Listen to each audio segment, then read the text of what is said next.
बिस्मिल्लाहिर्रहमानिर्रहीम। अस्सलाम वालेकुम अज़ीज़ तलबा व नाज़रीन। जैसा कि आप जानते हैं कि जब लाइट एक मीडियम से दूसरे मीडियम में इंटर होती है तो आम तौर पर वो रिफ्रैक्ट होती है, यानी लाइट अपने ओरिजिनल पाथ से थोड़ा बेंड हो जाती है। इस प्रोसेस को हम रिफ्रैक्शन कहते हैं। लेकिन एक ख़ास सिचुएशन में ऐसा नहीं होता।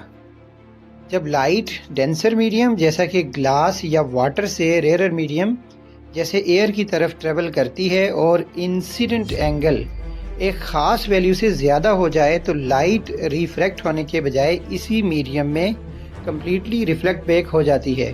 इस फिनोमेना को हम टोटल इंटरनल रिफ्लेक्शन कहते हैं। जबकि रोशनी जिस इंसिडेंट एंगल पे रिफ्रैक्ट होने के बजाय रिफ्लेक्ट बैक होना शुरू हो जाती है, इस एंगल को क्रिटिकल एंगल कहा जाता है। अब आइए इसी कंसेप्ट को हम एक एक्सपेरिमेंट के ज़रिए मज़ीद तफसील से समझने की कोशिश करते हैं।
डियर स्टूडेंट्स, उम्मीद है आपने टोटल इंटरनल रिफ्लेक्शन के कंसेप्ट को आज की इस वीडियो की मदद से अच्छे तरीके से समझ लिया होगा।